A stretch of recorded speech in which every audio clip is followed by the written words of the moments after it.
नमस्कार मित्रों पिछले भाग 116 में हम लोगों ने बीएनएसएस 2023 के सेक्शन 165 पर चर्चा किया था, जिसमें हम लोगों ने देखा था कि एग्जीक्यूटिव मजिस्ट्रेट साहब किस तरह विवादित विषय वस्तु को कुर्क करते हैं और किस तरह उसके लिए रिसीवर नियुक्त करते हैं। उसी अनुक्रम में आज हम लेकर के आए हैं भाग 117 में बीएनएसएस 2023 का section 166। Section 166 BNSS 2023 says us about dispute concerning right of use of land or water. भूमि अथवा जल के उपयोग के अधिकार के संबंध में जो विवाद होते हैं उसके संबंध में यह धारा हमें बताती है। यह धारा में भूमि और जल शब्द का जो प्रयोग हुआ है मित्रों, उसका तात्पर्य वही है जो 164 जो हम लोग पीछे पढ़ चुके हैं उसमें था कि भूमि और जल का तात्पर्य यह है कि कोई भवन है, कोई बाजार है, मीन क्षेत्र फिशरीज है, कोई फसल है, उपज है, उसका भाड़ा है, भाटक है इत्यादि। मित्रों, ये धारा बताती है कि जब एग्जीक्यूटिव मजिस्ट्रेट साहब को कोई पुलिस रिपोर्ट अथवा अन्यथा इत्तला प्राप्त होता है और उससे उनको ये समाधान हो जाता है कि उनके स्थानीय अधिकारिता के अंदर किसी भी अभिकथित अधिकार को लेकर के, चाहे वो अभिकथित अधिकार राइट ऑफ इजमेंट कहते हैं मित्रों कि उपयोग करते चले आ रहे हैं इसलिए मेरा अधिकार है, तो जब उनको ये समाधान हो जाता है कि उनके स्थानीय अधिकारिता के क्षेत्र अधिकारिता के अंदर कोई बात भूमि अथवा जल को लेकर के कोई अभिकथित अधिकार के संबंध में, भले ही वो अभिकथित अधिकार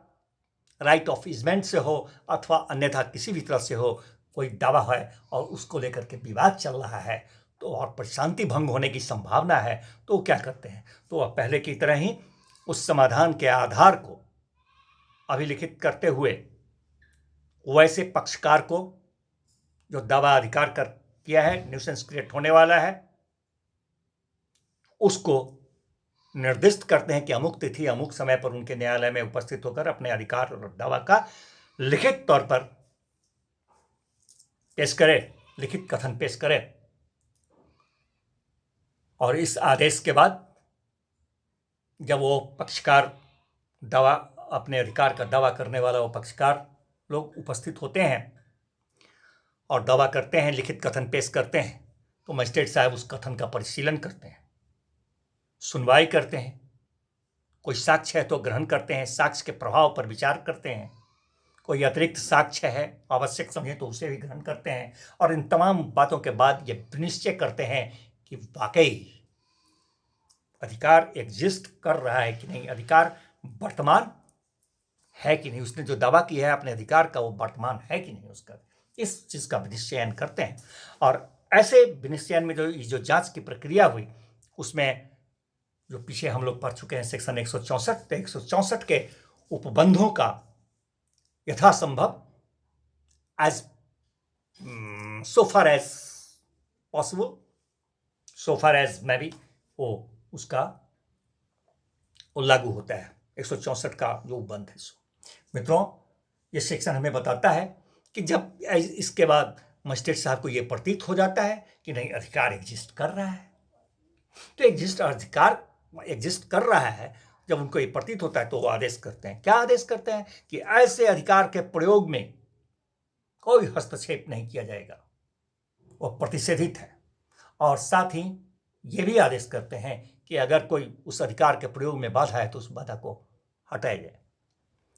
परंतु मित्रों, अगर उनको ये देखते हैं ऐसा करने के पहले कि ऐसे प्रयोग वर्ष में अगर हर समय किया जाता रहा है, ऐसे अधिकार का प्रयोग वर्ष में हर समय किया जाता रहा है, तो वहां जब तक वो रिपोर्ट मिला था या वो इत्तला मिली थी उसके प्राप्ति के ठीक 3 महीना पहले के अंदर अगर नहीं किया गया है, ये उनको प्रतीत होता है, अथवा ये प्रतीत होता है कि वो विशिष्ट मौसमों में उस अधिकार का प्रयोग होता था, विशिष्ट अवसरों पर किया जाता था, और इत्तला जब मिला, वो रिपोर्ट जब मिला उसके ठीक पहले वाले मौसम में, ठीक पहले वाले वैसे अवसर पर उस अधिकार का प्रयोग नहीं किया गया है, तब मजिस्ट्रेट साहब क्या करते हैं कि कोई आदेश ही नहीं करते हैं, कोई आदेश नहीं करते हैं। मित्रों, जब सेक्शन 164(1) जो उनको रिपोर्ट मिला था, इत्तला मिला था, वो कार्रवाई करना शुरू किए थे, लेकिन उसमें उनको जो वहां पर जो अगर ये प्रतीत होता है कि मामला जो है वह भूमि जल के उपयोग के अधिकार से संबंधित है, तो क्या करते हैं 164 में जो था, तो उसको क्या करते हैं कि उसको कार्रवाई को चालू रखते हुए वे कारण लिखते हुए ऐसे चालू रखते हैं कि मानो कि 166 जो अभी अभी हम लोगों ने देखा 166(1) ऊपर में आरंभ में किया, तो 166(1) के अधीन प्रारंभ की गई हो, ऐसे कि